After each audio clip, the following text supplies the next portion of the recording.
একজন শাইখুল হাদিস আল্লামা মামুনুল হক চলে গেলে তার কণ্ঠের আওয়াজ দেওয়ার জন্য আর একজন আল্লাহ তৈরি করবেন। একজন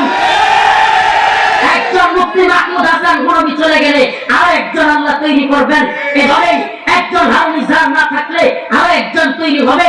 নূর হোসেন কাসেমি চলে যাবে, আর একজন চলে আসবে। মুফতি আমিনী চলে যাবে, সাখাওয়াত হোসেন রাজি চলে আসবে, আরে শাইখুল হাদিস আল্লামা মামুনুল হক চলে যাবে। প্রয়োজনে উলার ছেলে ইমামুল হক তৈরি হবে। এভাবে আস্তে আস্তে একের পরিবর্তে এক চলে আসবে। তোরা আফসোস করতে করতে মরবি। হে উম্মাহ, তোমাদেরকে বলি, হে প্রিয় যুবক ভাই, তোমাদেরকে বলি, ফ্যান্টাসিতে আবেগে গা ভাসায় না, একটু সচেতন হওয়ার চেষ্টা করেন। প্রিয় ভাই, আমরা ছোট মানুষ, আমাদের কথাগুলো যদি মনে হয় যে না এগুলো বুঝমানদের কথা কিংবা গভীর চিন্তার কথা নয়, তবে যারা গভীর চিন্তা করে, গভীরভাবে উম্মার ফিকির করে, তাদের কাছে যাও, তাদের পাশে বসো, তাদের কাছ থেকে জানার চেষ্টা করো। তুমি কল্পনাও করতে পারবা না, এই যে একটা গাছ মনে করো প্যান্ডেলের ভিতরে আছে, এই গাছটা এমনই মরা একটা গাছ, যে গাছের ডালের মধ্যে আমরা বসে আছি, ডালটা ভাঙ্গে অবস্থা, এই ডালটার মতোই মনে করো একটা গাছের আমার রাষ্ট্রের অবস্থা, মুসলিমদের অবস্থা। উপরে হলো ইয়া বড় এক সাপ, যে সাপ একটু পরে ঠুকর দিতে পারে, আর নিচে একটা ইয়া বড় বাঘ বসে আছে। কি করবা? একটু পরে ডাল ভাঙবে। চিন্তা করো, এই অবস্থায় আমরা আছি। বাঘকে সাপকে বোঝা সহজ। আমাদের তো আরাকানের মুসলিমরা তো পালাবার জায়গা পেয়েছিল, দৌড়ায় বাংলাদেশে এসেছিল, আমাদের তো পালাবার জায়গাও নেই। গভীরভাবে একটু চিন্তা করো ভাই। কি বলে স্লোগান দিয়ে চিৎকার দিয়ে বলার দরকার নাই, শুধু বোঝানোর জন্য বলে যায়। উত্তরার এই শহরের মুসলমানরা কিংবা যারা রাজধানীতে থাকে আর একটু বিচক্ষণ হওয়ার চেষ্টা করো।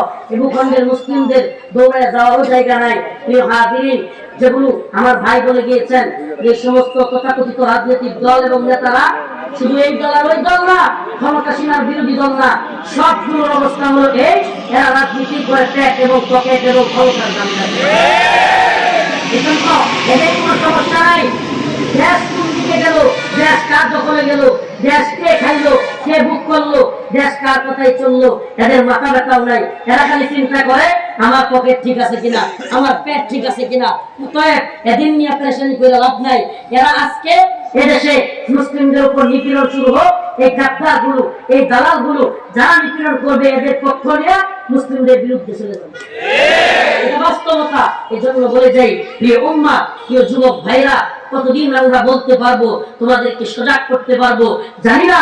ঘুমন্ত জাতি, তোমাদের বিবেকের বন্ধ তালাগুলো খুলো, দেখো মুসলিম উম্মাহ আপনারা আজ গোটা পৃথিবীর দিকে তাকিয়ে দেখো, কাশ্মীরের দিকে দেখো, আসামের দিকে দেখো, আর ফিলিস্তিনের দিকে দেখো, উইগুরের দিকে দেখো, গোটা পৃথিবী ইয়ামেনের দিকে দেখো, সব জায়গায় মুসলিমদের আত্মরা।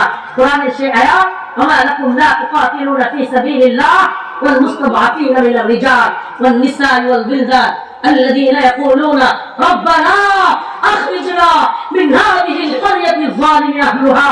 যেন গোটা পৃথিবীর মজলুম নারী পুরুষরা ডেকে আমাদেরকে বলছে, রব্বানা আখরিজনা, আল্লাহ আপনি আমাদেরকে বের করেন, মিন হাযিহিল ক্বরিয়াতিল যালিমি আহলুহা, মিন হাযিহিল ক্বরিয়াতিল যালিমি আহলুহা, এই জালিম ভূখণ্ড থেকে, জালিমদের আবাসস্থল থেকে আমাদেরকে বের করেন।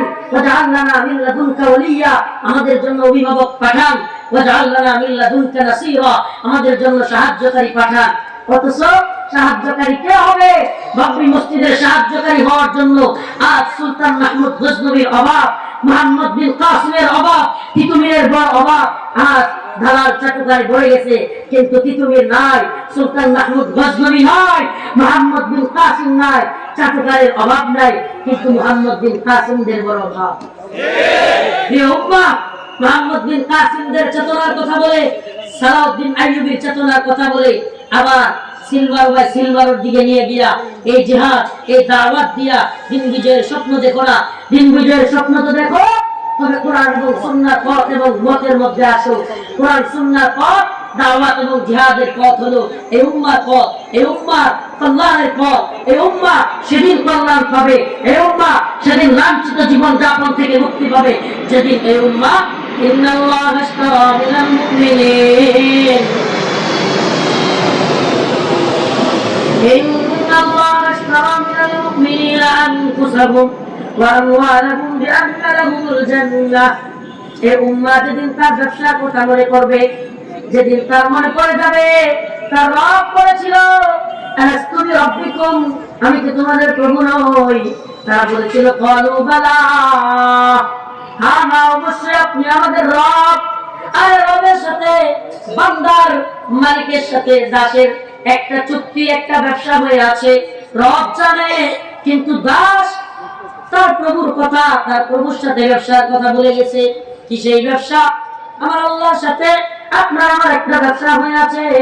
ব্যবসাটা হলো ইন্নাল্লাহ আশতারা মিনাল মুমিনিনা আনফুসাহুম ওয়া আমওয়ালাহুম বিআন্না লাহুমুল জান্নাহ ইকাতিলুনা ফি সাবিলিল্লাহ ইকাতিলুনা ফি সাবিলিল্লাহ।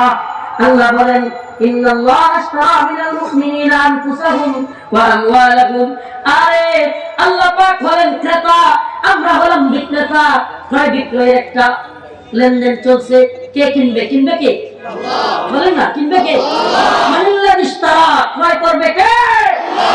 আল্লাহ হলেন ক্রেতা, বিক্রেতা হলাম আমি আপনি মুমিন। কি বিক্রয় করব? আমওয়ালাহুম ওয়া আনফুসাহুম, আমার আপনার জানমাল বিক্রি করব। প্রিয় হাজিরিন, যদি বিক্রি করা হয়েই থাকে, আলাস্তু বিরব্বিকুম বলার পরে ক্বালু বালা বলেই থাকি, আমার রবকে স্বীকার করেই থাকি, তবে কি ব্যবসার চুক্তি হয়ে গেছে? ব্যবসার মাসআলা হলো যেহেতু হয়েই গেছে, জানমালের চিন্তা করে আল্লাহ নাই। কথা ভালোভাবে বোঝার চেষ্টা করেন। জানমাল বিক্রি করা হয়ে গেছে আল্লাহর কাছে। কিসের বিনিময়ে? আল্লাহ বলেন বিআন্না লাহুমুল জান্নাহ, তোমাদেরকে আমি জান্নাত যদি আমার রাস্তায় ব্যয় করো, তোমাদেরকে আমি জান্নাতের গ্যারান্টি দিলাম, জান্নাতের গ্যারান্টি দিলাম। ইকাতিলুনা ফি সাবিলিল্লাহ, তাহলে তোমরা কি করবা? গাড়ি ঘোড়ায় আগুন লাগাইতে দিয়া, এই তন্ত্র মন্ত্রের জিহাদ দিয়া নিজের জীবনকে ত্যাগ করবা, নাকি আল্লাহ কোরআনের পথে ত্যাগ করতে হবে? আল্লাহ বলেন তোমার জানমাল ব্যয় করার রাস্তাও আমি বলে দিচ্ছি। ইকাতিলুনা ফি সাবিলিল্লাহ, আল্লাহর রাস্তায় তোমাকে যুদ্ধ করা লাগবে। ফায়াকতুলুনা ওয়া ইউকতালুন, মারা লাগবে, মারা লাগবে, আগে তো মারা লাগবে। সুবহানাল্লাহ। দ্বীনের জন্য ফায়াকতুলুনা ওয়া ইউকতালুন, তবে আমার আল্লাহর ওয়াদা অবশ্যই অবশ্যই সত্য। যদি আল্লাহর রাস্তায় চলার মতো হিম্মত করো, আল্লাহর রাস্তায় আল্লাহকে যে ওয়াদা দিয়ে এসেছিলাম, আল্লাহর সাথে যে ব্যবসা চুক্তি হয়েছিল, জানমাল দিয়ে নিজের জীবনকে আল্লাহর রাস্তায় খরচ করব, ব্যয় করব, যদি তা এমন ছিল না, আরাকানের অবস্থা এমন ছিল না, ফিলিস্তিনের অবস্থা এমন ছিল না, আর আরেকটু আগে যদি যাও স্পেনের আন্দালুসের অবস্থা এমন ছিল না, বুখারা সামারকান্দে আমাদের চাইতে মসজিদ মাদ্রাসা কম ছিল না, এই মার্কাজ কম ছিল না, বাইতুল মুকাররমের চাইতে বড় মসজিদ কম ছিল না। কিন্তু কি হলো?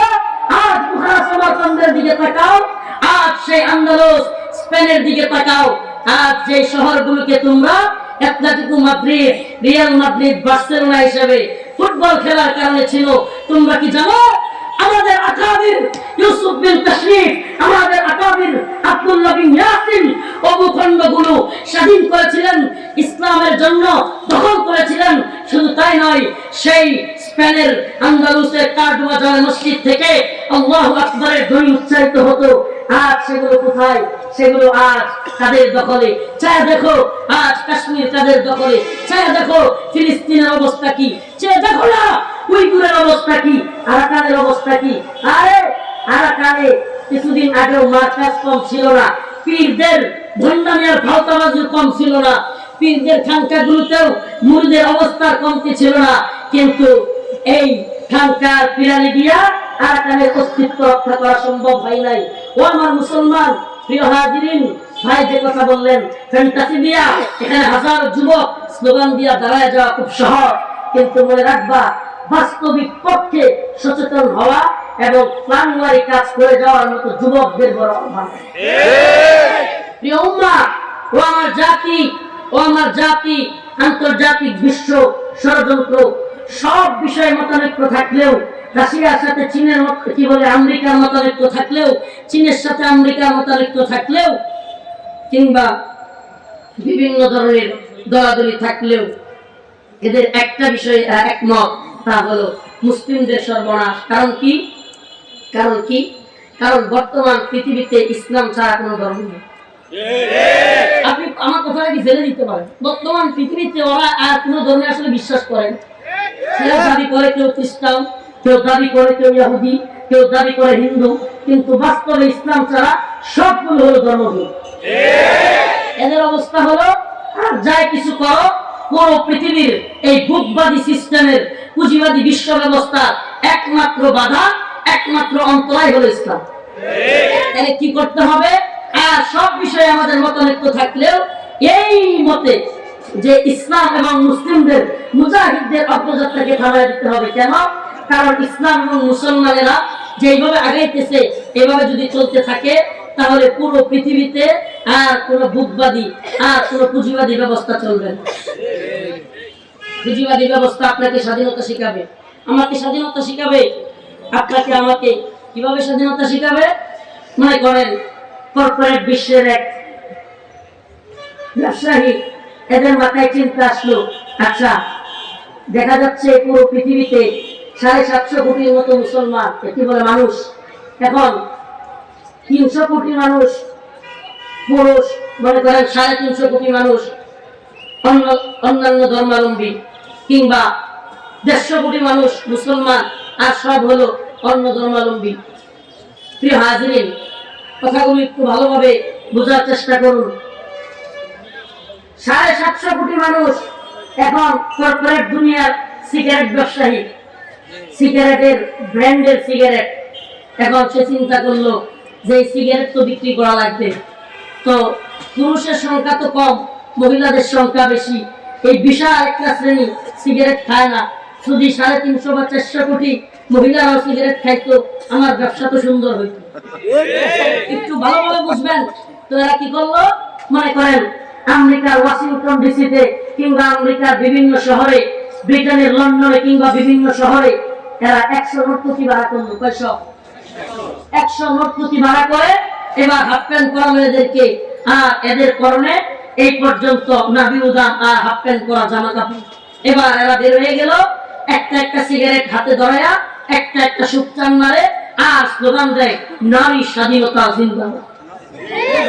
আপনি বুঝেন, আপনি বুঝেন, মিলিয়ন বিলিয়ন ডলার খরচ করে এই নর্তকীদেরকে হাইলাইট করা হবে, এই নর্তকীদেরকে এদের বিশ্ব মিডিয়া হাইলাইট করবে কি যে নারী তুমি স্বাধীন হতে চাইলে এদের মতো অর্ধ উলঙ্গ হয়ে সিগারেট খাও, তবে তুমি স্বাধীন।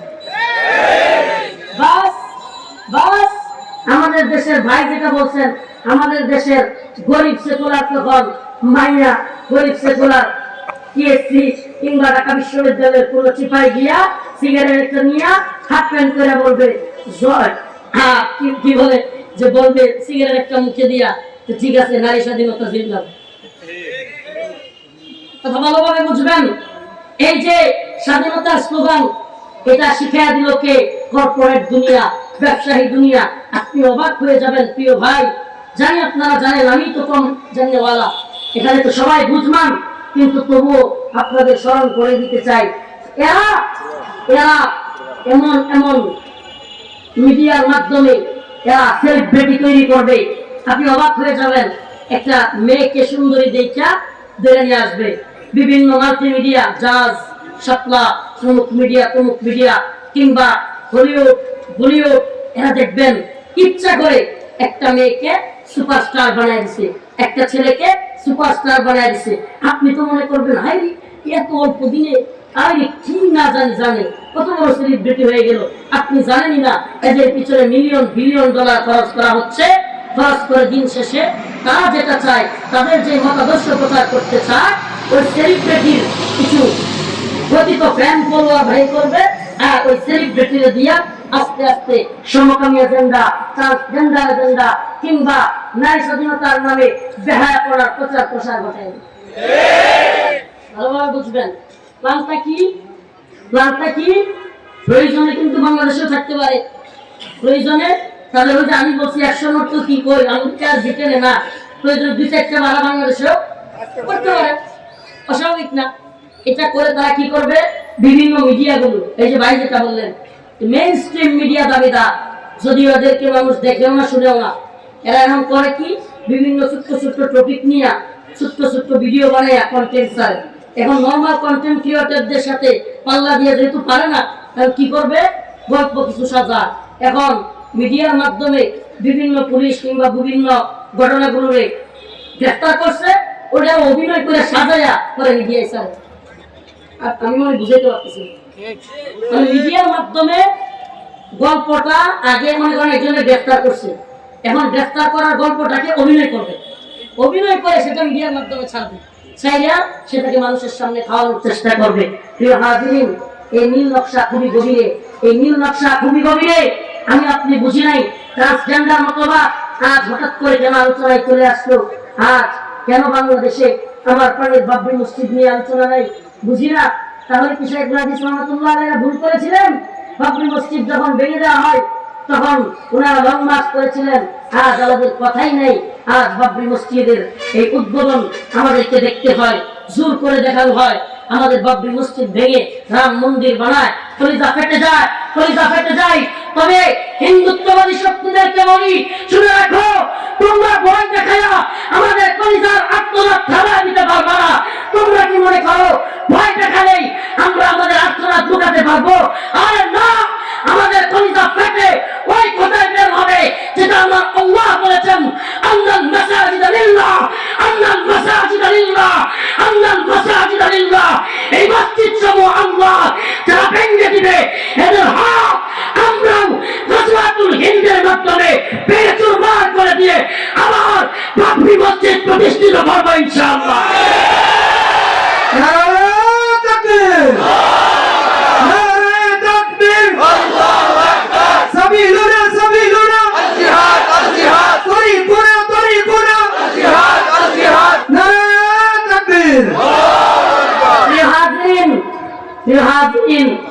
ষড়যন্ত্র খুব গভীরে, একটার পর একটা ইস্যু দিয়ে আপনাকে আমাকে সিস্টেমে সিস্টেমে আপনাকে আমাকে একটা বিভিন্ন ইস্যুর মাধ্যমে সামনে আইনা ইস্যুগুলো আপনাকে আমাকে ব্যস্ততার মধ্যে রাখবে, আর যা করার গোপনীয় ভাবে করতে থাকবে। এটাই হলো সূক্ষ্ম প্ল্যান, এটাই হলো পরিকল্পনা। প্রিয় হাজিরিন, আমাকে বলেন, উত্তরার এই অঞ্চলের ঢাকার আশপাশে বসবাস করেন ওয়ালা মুসলমানরা, দেখেন আমরা কতটা হুজুগে জাতি। আজ থেকে কয়েক বছর আগের ঘটনা, এই টাঙ্গাইলের পরের জেলা সিরাজগঞ্জে সাহেল সিদ্দিকী নামের, আপনাদের মনে থাকবে আমার কথা, এক মেয়ে হঠাৎ করে কি হয়ে গেছে, ভাই তো উদাহরণ দিয়ে গেলেন যে করিম 10 মিনিট পরে এসে বলতেছে আমি কারিমা, রহিম 10 মিনিট পরে এসে বলতেছে আমি রহিমা। এই উদাহরণ আরো জলযন্ত্র উদাহরণ, সিরাজগঞ্জের উল্লাপাড়ায় সাহেল সিদ্দিকী না কি নামে এক মেয়ে হঠাৎ করে কি হয়ে গেল, ছেলে হয়ে গেল। আর আমরাও কত হুজুগে জাতি, ওই মাইয়ারা দইরে আই না স্টেজে বসে বয়ান শুনি। বাহ, আপনি আমি চিন্তাও করতে পারি না এটা ট্রান্সজেন্ডারবাদীদের প্ল্যান কত গভীরে ছিল, এই সমকামী এজেন্ডা কত গভীরে। আপনাকে বলি, এদের প্ল্যান এত সূক্ষ্ম যে এরা প্রথমে এই সমস্ত বাজে কাজগুলোর ব্যাপারে সিম্পেথি তৈরি করবে। কি সিম্পেথি? এই সিম্পেথি কিভাবে অর্জিত হবে? মনে করেন একটা ট্রান্সজেন্ডার কান্নাকাটি করতেছে, ভিডিও দিতেছে, আমার মেয়েদের মতো থাকতে ভালো লাগে, আমি ছেলেদের সাথে থাকতে পছন্দ করি না, আমার চেহারা মেয়েদের মতো, আমি চাই আমার ছেলেদের সাথে আমাকে থাকতে দেওয়া হোক, আমি ছেলেদেরকে বিয়ে করতে চাই। বুঝেন, মানে একটা সিম্পেথি অর্জন করার জন্য এরকম অভিনয় করে করে যে এটা আমার আল্লাহ প্রদত্ত বা প্রকৃতি, তাদের ভাষায় প্রকৃতিগত ভাবে আমি হয়েছি, এই একটা ভিডিও মনে করেন ছাড়লো, কিংবা একটা নাটক সিদ্দিক দিয়া ছাড়লো। কথা ভালো করে বুঝেন, সিদ্দিক এলন শুভ্র এটারে দইয়া যেহেতু তুই হয়েই গেছিস ট্রান্সজেন্ডার, এটা সামনে কেটে দেওয়া দরকার। এগুলো যেগুলো করে আমরা কিছু পারি বা না পারি, এই বইগুলোর ওই কি বলে আসিফ মেহতাব ওনার মতো, আর আমরা কিছু পারি বা না পারি, আমরা তো হুট করে রাষ্ট্রের সব পলিসি চেঞ্জ করে ফেলতে পারবো না। যেহেতু ওই ঐতিহাসিক কথার মতো বলতে হয়, ভাই তো গিয়ে একজনকে বলে আসছে, হারুন নিজার ভাই বললো যে একজনকে গিয়া বুঝাইছে, বলছে। আমি তো বলি ভাই ওই সেই ঐতিহাসিক কথা বরবাদে গুলিস্তানকে নিয়ে এক কুল্লু কাফি है, যে ফুলের বাগান ধ্বংস করার জন্য তো এক উল্লুই কাফি যথেষ্ট। এখন উল্লু তো সব জায়গায় বসে গেছে, কয়টারে চেঞ্জ করবো? উল্লু তো সব জায়গায় বসে গেছে, পরিবর্তন কিভাবে আসবে? প্রিয় হাজিরিন, উল্লু এমন ভাবে বসছে যে সব জায়গায় এমন ভাবে দানা গাচ্ছে, এমন ভাবে বাসা বাঁধছে যে আমাদের এখন অবস্থা হলো এই। একটা প্রচলিত কথা আছে, সব জায়গায় ব্যথা, সারা অঙ্গে ব্যথা, মলম দিব কোথা। এটা যেন এই দেশের, এই রাষ্ট্রের বর্তমান সবচাইতে বড় হাকিকত। এর চাইতে এক কথায় আর বোঝানোর উপায় নাই। সারা অঙ্গে ব্যথা, মলম দিব কোথা। শিক্ষা খাত বলেন, স্বাস্থ্য খাত বলেন, অর্থনৈতিক খাত বলেন, কোন সেক্টর নিয়ে আপনি কথা বলবেন? তবে হ্যাঁ, যে খাতটাকে ধ্বংস করলে দাস বানানো যায়, দাস। স্বাস্থ্য খাত ধ্বংস হলে কিছু মানুষ মারা যাবে, কিছু তো জীবিত থাকবে, কথা বলেন। অর্থনৈতিক খাত পঙ্গু হলে কিছু মানুষ তো অন্তত খায়া করে যেভাবে হোক নিজেরা কি বলে একটা কিছু খায়া হলো, দেশ যেহেতু আছে, মাটি যেহেতু আছে, কিছু লাগায় খায়া হলো, কি করা যাবে? বাঁচা যাবে। শিক্ষা খাত ধ্বংস হয়ে গেলে মানসিক দাসত্ব তৈরি হবে, আর মানসিক দাসত্ব থেকেই আসলি দাসত্ব শুরু হয়ে যাবে। আপনি কি মনে করেন ইস্ট ইন্ডিয়া কোম্পানি ভারতবর্ষে আইসা এইভাবেই আমাদেরকে 200 বছর শাসন করতে পারতো যদি আমাদের মধ্যে কিছু দাস তৈরি না হতো? কথা বুঝেন? পাকিস্তানিরা কি আমাদেরকে এইভাবেই দাসত্বের শৃঙ্খলে আবদ্ধ করতে পারতো যদি আমাদের মধ্যে কিছু দাস না থাকতো? আজও যারা আমাদেরকে দাসত্বের শৃঙ্খলে আবদ্ধ করিয়ে রাখতে বলা যায় বা হয়ে আছে, এদের দালাল যদি এদেশে না থাকতো তাহলে কি আমরা এই অবস্থায় থাকতাম? ভাই সবকিছু আর বলতে পারবো না, কথা বুঝতেছেন না নাকি? বলতেছি এই যে দাসত্বের শৃঙ্খলে আবদ্ধ আছি, এই অবস্থাগুলোর পিছনে আমি কিশোরগঞ্জের এক প্রোগ্রামে বলেছিলাম যে সকল সেক্টরে চামচার অভাব নাই। চামচামিতে যদি নোবেল পুরস্কার দেওয়া হতো, বাঙালি 100 সিরিয়ালের মধ্যে একটা সিরিয়ালও বিশ্বের কাউরে দিত না। বিশ্বাস করেন, 100 সিরিয়ালের একটা সিরিয়ালও বাঙালির কাছ থেকে কেউ কেড়ে নিতে পারতো না। তেলবাজিতে আমরা এত বেশি পটু, তেলবাজিতে হেরি বাবারে বাবা, মাহফিলের মঞ্চগুলোতেও এমন তেলবাজি, আইরে আল্লাহ। বিশ্বাস করেন, হ্যাঁ মনে করে হুজুররা মনে হয় খুব খুশি হয়। বিশ্বাস করেন, সাতকারিতা, তেলবাজি আমরা জানি এগুলোর দৌড় হলো সামনে আসি তো জি হুজুর, পিছনে গেছি তো লাথি মাসা। এইগুলো দিয়ে কাম নাই। বরং প্রিয় যুবক, তোমাদেরকে বলে যাই, প্রিয় ভাইরা আমার, বন্ধুগণ আমার, হুঁশিয়ার হও, সাবধান হও। ইসলামের শত্রুরা বড়ই হুঁশিয়ার, তোমার আমার সাবধান হওয়া বড় জরুরি। এই মুসলিম উম্মাহ এই ভূখণ্ডের ইসলাম এবং দ্বীনকে রক্ষা করতে হলে অবশ্যই কোরআন সুন্নাহর পথ অনুযায়ী চলতে হবে। আরে ভাই, তোমাকে বুঝতে হবে কার্ল মার্ক্সের আদর্শ, লেনিনের আদর্শ আমার আল্লাহর নবী কিংবা তার সাহাবায়ে কেরামের আদর্শ নয়। কার্ল মার্ক্সের আদর্শ, কার্ল মার্ক্সের চেতনা আমার আল্লাহ এবং তার রাসূলের কিংবা সাহাবায়ে কেরামের নয়। লেনিনের আদর্শ আল্লাহ এবং তার রাসূলের, সাহাবায়ে কেরামের নয়। জর্জ রুসো, আব্রাহাম লিঙ্কনের আদর্শ আমার আপনার রাসূলের কিংবা সাহাবায়ে কেরামের নয়। এই তন্ত্র মন্ত্রের চেতনা, তন্ত্র মন্ত্রের আদর্শ দিয়া ইসলাম পুরো পৃথিবীতে 1 ইঞ্চি বিজয়ী হয় নাই, হবেও না ইনশাআল্লাহ। সুম্মা ইনশাআল্লাহ ইসলাম যদি বিজয়ী হয়ে থাকে আবার হবেও, এটা হলো দাওয়াত এবং জিহাদের মাধ্যমে। কথা ভালোভাবে বুঝো। কেউ যদি বলে ভয়ে বাংলাদেশকে আফগানিস্তান বানাতে চাও আর তুমিও ভয় পেয়ে গেলে, মনে রাখবা আফগানের চেতনা লালন করো, হামাসের চেতনা লালন করো, দিন বিজয়ের স্বপ্ন দেখো। আফগান আমাদের ভয়ের ইতিহাস নয়, ফিলিস্তিন আমাদের ভয়ের ইতিহাস নয়। ফিলিস্তিন আফগান মুসলিমদের শিকল ভাঙার ইতিহাস। দাসত্বের শিকল ভেঙে স্বাধীনতার ইতিহাস হলো আফগানের ইতিহাস। আজকেও বলে দিল আফগান বানাতে চাও আর তুমিও সাথে সাথে আদালতে দলীয় নেতাগুলো নিয়ে হাজির হলে তুমি বুঝো না ভয়ে আফগানিস্তানের ইতিহাসকে খাটো করতে চায়। আরে আফগানিস্তানে 48টা রাষ্ট্র ন্যাটো নামদারি, যারা 48টা রাষ্ট্র, কয়টা? 48টা রাষ্ট্র সামরিক ভাবে সংযুক্ত হয়ে সুপার পাওয়ার সাজতে চেয়েছিল। রাশিয়াকে যখন পিটানি দিয়া আফগানিস্তানের মোল্লারা শেখ আব্দুল্লাহ আজম, শেখ মোল্লা ওমর রাহিমাহুল্লাহ সহ বড় বড় মুজাহিদরা, বাংলা থেকে মুজাহিদরা গিয়ে রাশিয়ার সোভিয়েতকে ভেঙে খান খান করে দিল, লেজ গুটায় রাশিয়া পালালো। নতুন মরণ ভাবছিল পাকা গজায় না, পাকা গজাইছে, পাকা গজায় ভাবছিল আফগানে আইসা এরা দাসত্ব করাবে।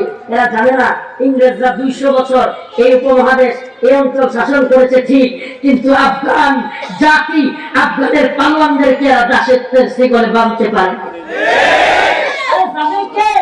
সেই ইংরেজ কুলিঙ্গিরা 200 বছর এই অঞ্চল শাসন কইরাও যাদেরকে দাসত্বের শৃঙ্খলে আবদ্ধ করতে পারে নাই, আসলেই মায়। যাদের কাছে আসলেই কি মায়। আপনি বাংলাদেশে বসে সে আফগানিস্তানের ইতিহাসকে খাটো করেন, আফগানের ইতিহাসকে ছোট করে দেখেন, আফগানের ইতিহাসকে লজ্জা মনে করেন, ভয়ের মনে করেন। প্রিয় হাজিরিন, বলতে চাই আমাদের আফগানের ইতিহাস বিজয়ের ইতিহাস। আফগানের ইতিহাস এমন ইতিহাস, মুসলিমরা সেই বদরের পরে সবচাইতে বেশি যেটাকে নিয়ে গর্ব করার মতো আমি মনে করি সেটা আফগানের বিজয়।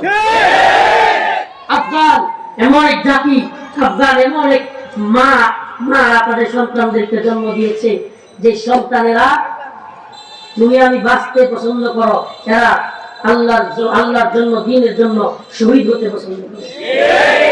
তুমি বিছানায় পড়া হুর খাইসা মরতে পারলে তুমি মনে করো বিশাল সফলতা তোমার।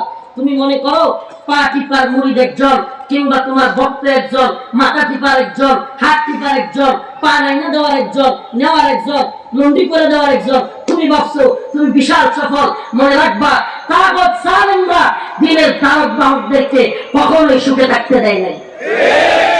আজ কিভাবে সুখে থাকবো আমরা বলেন? এটা আমার কথা না, বুখারী মুসলিমের হাদিস বলেন। খাদিজা রাদিয়াল্লাহু আনহা যখন আল্লাহ রাসূল সাল্লাল্লাহু আলাইহি ওয়াসাল্লাম, সংক্ষিপ্ত বলছি, আল্লাহ রাসূল সাল্লাল্লাহু আলাইহি ওয়াসাল্লামকে নিয়ে ওয়ারাকা ইবনে নাওফালের কাছে গেলেন। আল্লাহ নবী সাল্লাল্লাহু আলাইহি ওয়াসাল্লাম জিবরাইল আলাইহিস আমিনের চাপে ইকরা করেন, ইকরা করেন এভাবে চাপ দিলেন 3 বার। তখন রাসূল কিছুটা ঘাবড়ে গিয়া ঘরে আইসা খাদিজা রাদিয়াল্লাহু আনহাকে যখন বললেন আমাকে কম্বল দাও, আমাকে কম্বল দাও, তখন খাদিজা রাদিয়াল্লাহু আনহা আল্লাহ রাসূল সাল্লাল্লাহু আলাইহি ওয়াসাল্লামকে ওয়ারাকা ইবনে নাওফাল, খ্রিস্টানদের একজন বড় পণ্ডিত, যে কিনা ইনজিলের লেখক ছিল, অনুবাদক ছিল, ইনজিল অনুবাদ করত, সে খুব জ্ঞানী ছিল। সে যদিও অন্ধ হয়ে গিয়েছিল কিন্তু খুব বিচক্ষণ ছিল। সে যখনই রাসূল সাল্লাল্লাহু আলাইহি ওয়াসাল্লামকে নিয়ে গেল, চিনে ফেললো। রাসূল সাল্লাল্লাহু আলাইহি ওয়াসাল্লামের কথাগুলো শুনে সে চিনে ফেললো। আর সে বলতে লাগলো যে এই যুবক, আগামী দিনে এই যুবকের পরিবারের, যুবকের পুত্রের লোকেরাই এই যুবককে তার বাড়ি থেকে বের করে দিবে। আল্লাহ নবীকে চিনে ফেললো ওয়ারাকা ইবনে নাওফাল। আরেকটা কথা বলেছিল, যে কথাটা বলবার জন্য আমি এই কথাটা বলেছি। ওয়ারাকা ইবনে নাওফাল কালজয়ী একটা কথা বলেছিল যে এই যুবক যদি জীবিত থাকে, এই যুবক যদি আগামী দিনে আমিও যদি যুবকের সাথে বেঁচে থাকি, যৌবন আমার থাকে, এই যুবকের জন্য আমি জানমাল কুরবানি করব। খাদিজা রাদিয়াল্লাহু আনহার চাচাতো ভাই ছিল ওয়ারাকা ইবনে নাওফাল। সে আরেকটা কথা বলেছিল যে আমি তো জীবন যৌবন দিয়ে সবকিছু দিয়ে আমি বেঁচে থাকলে এই যুবক মুহাম্মদের সাথে থাকবই, কিন্তু এই যুবক যেন জেনে রাখে তার পূর্বেও যারা লা ইলাহা ইল্লাল্লাহর দাওয়াত নিয়ে এসেছিল, এই হুবহু কথা নিয়ে এসেছিল, তাদেরকেও তাদের স্বজাতিরা, স্বগোত্রীয় লোকেরা সুখে শান্তিতে থাকতে দেয় নাই। ইব্রাহিম আলাইহিস সালাম সুখে থাকতে পারে নাই, মুসা আলাইহিস সালাম সুখে থাকতে পারে নাই, ঈসা আলাইহিস সালাম সুখে থাকতে পারে নাই। ওই ওয়ারাকা ইবনে নাওফালের কথা বুখারী মুসলিমের হাদিস, আয়েশা রাদিয়াল্লাহু আনহা থেকে বর্ণিত, যে লা ইলাহা ইল্লাল্লাহ যে নিয়ে যারা আসবে তারা সুখে শান্তিতে জীবন যাপন করতে পারবে না, তারা যুবক মুহাম্মদের মতো সাল্লাল্লাহু আলাইহি সাল্লাম বাধাগ্রস্ত হবে। নমুনা কি? আজকের দুনিয়াতেও দেখেন যারা হক এবং হক্কানিয়তের দাওয়াত বাহক, হক এবং হক্কানিয়তের কথা বলতেছে, তারা হয় জেলে, না হয় কবরে, না হলে হামলা মামলার গাড়ি চাই না জীবন পার করতেছে। প্রিয় ভাই, আল্লাহ আমাকে ক্ষমা করুন, আমি অযোগ্য, আমি কম জ্ঞান রাখি, আমি ইলম কম, দেখতেও ছোট, বয়সে ছোট। মনে করবেন না যে আমি নিজের কথা বলার জন্য আল্লাহ আমাকে ক্ষমা করুন, আল্লাহ আমাকে ক্ষমা করুন। কিন্তু বড় আফসোস লাগে, একদিকে আমরা বাবরি মসজিদ হারাই, কলিজা ফাইটা যায়, আরেকদিকে দ্বীনের পক্ষে যুবকরা কোথায় আগাবে, দ্বীনের পক্ষে দাওয়াত এবং জিহাদের পথে যুবকরা কিভাবে আগাবে সেই পথে বাধা দেওয়ার জন্য লোক তৈরি হয়ে আছে। আর একটার পর একটা প্রোপাগান্ডা, একটার পর একটা দ্বীনের দাওয়াত এবং জিহাদের অপব্যাখ্যা করতে করতে যুবকদের মনকে, মস্তিষ্ককে নষ্ট করে দেওয়ার কায়দা চলছে। প্রিয় উম্মাহ, প্রিয় জাতি, বিশ্বাস করো, আমরা তর্কে বিতর্কে পছন্দ করি না। আমি বিশেষ করে ওয়াল্লাহি কোন বিতর্কিত বিষয়ে কথা বলা পছন্দ করি না, লেখালেখি পছন্দ করি না, মিশিও না, যাইও না। কারণ জানি উম্মার মধ্যে নিজেরা ফাটল তৈরি করলে, লেগে থাকলে, সময় ব্যয় করলে তা জালেম এবং যারা আমাদেরকে নিষ্পেষিত করতে চায় তারাই খুশি হয়, তারাই লাভবান হয়। অতএব সেদিকে যেতে চাই না। কিন্তু এটাও বলতে চাই, যদি একের পর এক দ্বীনের চেতনাকে, দ্বীনের তামান্নাকে দাবিয়ে রাখার জন্য আফগানের চেতনাকে, ফিলিস্তিনের চেতনাকে কেউ খাটো করতে চায়, তখন আমরা চুপ থাকতেও পারি। এজন্য বলতে চাই, প্রিয় উম্মাহ, প্রিয় জাতি, তোমাদের রাহবার কারা, তোমাদের কল্যাণকারী কারা তোমরা চেনো, জানো। তোমাদের কারা কল্যাণ চাই আর কারা দিনের গভীরে হুঙ্কার দিয়ে, চিৎকার দিয়ে, রাতের গভীরে আঘাত করে পকেটে কিছু করলে, পেটে কিছু বললে চুপসে যায়। এটাও ছিল, চেনার দরকার আছে, জানার দরকার আছে। প্রিয় উম্মাহ, আমরা আর তোমাদেরকে ভেঙে ভেঙে বলে দিতে পারবো না। কেন বলতে পারবো না? জানা থাকলেও, প্রমাণ থাকলেও সব বলা সম্ভব নয়। কেন সম্ভব নয়? কারণ পরবর্তীতে এগুলো নিয়ে পড়ে থাকতে হয়, সময় ব্যয় করতে হয়। এজন্য আমরা এগুলো নিয়ে পড়ে থাকতে চাই না। পৃথিবীর কুফফারদের মাথা আমেরিকা, ব্রিটেন এবং হিন্দুত্ববাদী সহ সকল শক্তির বিরুদ্ধে আমাদের প্রচেষ্টা, আমাদের কথা, আমাদের জবান, আমাদের সময়, আমাদের শ্রমগান সব যেন দ্বীনের জন্য, গজওয়াতুল হিন্দের বাহিনীর জন্য, কাফেলার জন্য যেন আমাদের সময় ব্যয় হয়। আমাদের চিন্তা চেতনা, আমাদের সময়, আমাদের টাকা পয়সা সব যেন দ্বীনের জান্দাবাহী কাফেলার জন্য ব্যয় হয়। আল্লাহ পাক, আমি আল্লাহ পাকের কাছে সেই দোয়া করি, সব সময় দোয়া করি, আল্লাহুম্মা তাহহির কলবি মিনাল নিফাক ওয়া আমালি মিনার রিয়া। ও মুসলিম উম্মাহ, নিফাক থেকে আমাদেরকে মুক্ত থাকা লাগবে। নিফাক কি চেনা লাগবে, বোঝা লাগবে, রিয়া মুক্ত আমল করা লাগবে। এগুলো এভাবে হবে না। আল্লাহ পাকের কাছে আমাদেরকে বেশি বেশি দোয়া করা লাগবে। প্রিয় হাজিরিন, তবে একটা আশ্বাস দিয়ে যাই, একটা আশ্বাস দিয়ে যাই, মুসলিম উম্মাহ, আল্লাহ পাকের একটা সুন্নাহ হলো, মুসলিম উম্মাহকে আল্লাহ কখনোই 100 বছরের উপরে, এটাই ইতিহাস বলে, 100 বছরের উপরে আল্লাহ পাক মুসলিম উম্মাহকে লাঞ্ছিত করেন নাই, করেন না। 1924 খেলাফতে উসমানীর পতন হয়েছে, 2024 আগেই আফগানে বিজয় হয়ে গেছে। আলহামদুলিল্লাহ, সুম্মা আলহামদুলিল্লাহ। অতএব বোঝা যায় এই শতাব্দী মুসলিমদের অধঃপতনের শতাব্দী নয়, এই শতাব্দী মুসলিমদের বিজয়ের শতাব্দী। এই শতাব্দী স্বপ্ন দেখানোর, স্বপ্ন দেখার শতাব্দী। এই শতাব্দী স্বপ্ন থেকে জাগানোর শতাব্দী। এই শতাব্দী স্বপ্নের গল্প করার শতাব্দী নয়। এই শতাব্দী নিজেরাও স্বপ্ন তৈরি করার, নিজেরাও ইতিহাস গড়ার, ইতিহাস তৈরি করার শতাব্দী। অতএব আমাদেরকে তৈরি হওয়া লাগবে, আমাদের মননে মগজে কোরআন সুন্নাহর আদর্শ লালন করতে হবে, চেতনা লালন করতে হবে। এই প্যান্ডেলের ভিতরে হুঙ্কার জঙ্কারের চেতনা দিয়া লাভ হবে না। আরে আমি তো প্রায় প্রোগ্রামে ইদানিং বলার চেষ্টা করতেছি যে এখন তো আমাদের অবস্থা হয়েছে জাদুঘরের কাঠির মতো, কাঠি দিয়া বেড়া দিয়া জাদুঘর ভালো কতগুলো নিয়া ফু দিল আর চিনি হয়ে গেল। যেমনি এই এরিয়া পার হয়ে গেল আবার দেশে, আবার জেলাও